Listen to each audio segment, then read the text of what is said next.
Kat, dahil nga po nalalapit na naman yung birthday ng tatay sa August 15 yan, meron tayong kinagdadala.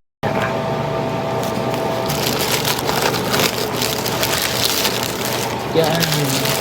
Yung naghabang binubuksan nga natin yan, makikilike and follow naman po ng ating page at pasubscribe naman po ng ating YouTube channel. Yo, thank you. Hindi nyo na tatanong siyang magtabas ng damo para ipakain sa baka or mangumpay.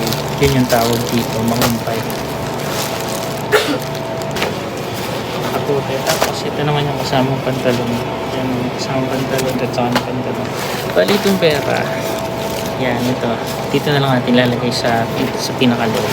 Para pagbukas ng ganyan. O yan, ito, mananaw. Papalaman lang natin yung ating pera.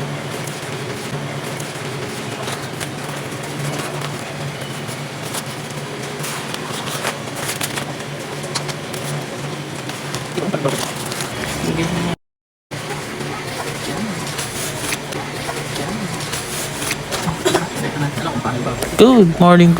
Bali ngayon nga ho ay magbabalot tayo ng panregalo sa tatay na nag-birthday nga ho noong August 15. Ari nga ho ay kapote na magagamit niya kapag mahuhumpay sa atin nga ho ang alagang baka. Saktong-sakto naman nga ho at nag-uulan naman ho ay maikwento ko lang sa inyo. Alam niyo ho na ang tatay ho talaga ay kahit to yan ay walang pera ay hindi niyo ho mariringgan na hihingi ho ng pera. Ay di kaya nga ho ang ginagawa ko na lang ay di kada sweldo ho at tayo naman ay nauwi ng Batangas. Ay di binaabutan na lang din ho natin. Buti na nga lang ho at may natira pa nga palang gift wrapper din nung nag-birthday ang mama. At ako nga ho ay medyo nakapasimangot din at kulay pink nga ho pala. Nakalimutan ko na kulay pink yan nga ho pala yun.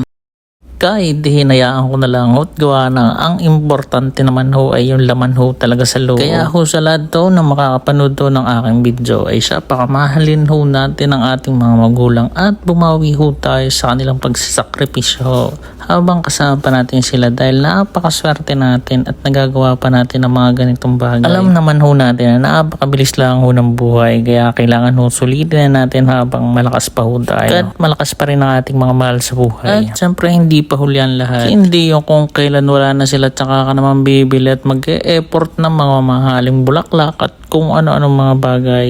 Hindi na nila ma-appreciate yun. Maswerte tayo at kasama pa natin sila kaya habang kasama pa natin nga sila ipadama natin kung gaano natin sila kamahal dahil hindi naman laging sa material na bagay na susukat kung gaano natin kamahal ang isang tao. Kahit ito sa simpleng pagtitimpla ng kape sa kanila tuwing umaga bago sila pumasok sa trabaho, ma-appreciate nila yun kung gaano natin sila kamahal. Kaya kung bali din nga ho ay patapos na nating balutin ang ating regalo at rin na nga ho nung matapos.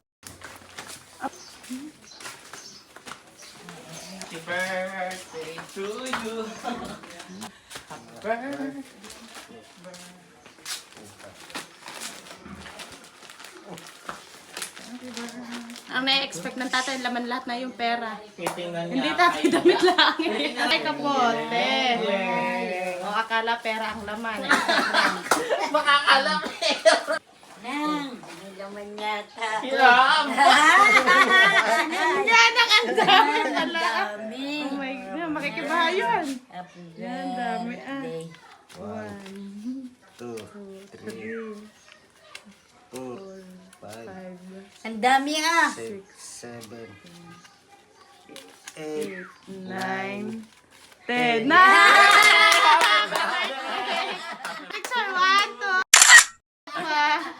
Tatay, ano sasabihin mo? Na. maraming salamat sa iyo, anak Jerwin. Kada magbe-birthday, talagang hindi nawawalan ng Ay, isang sa binibigay vlog. mo sa amin. Ay, yung mama.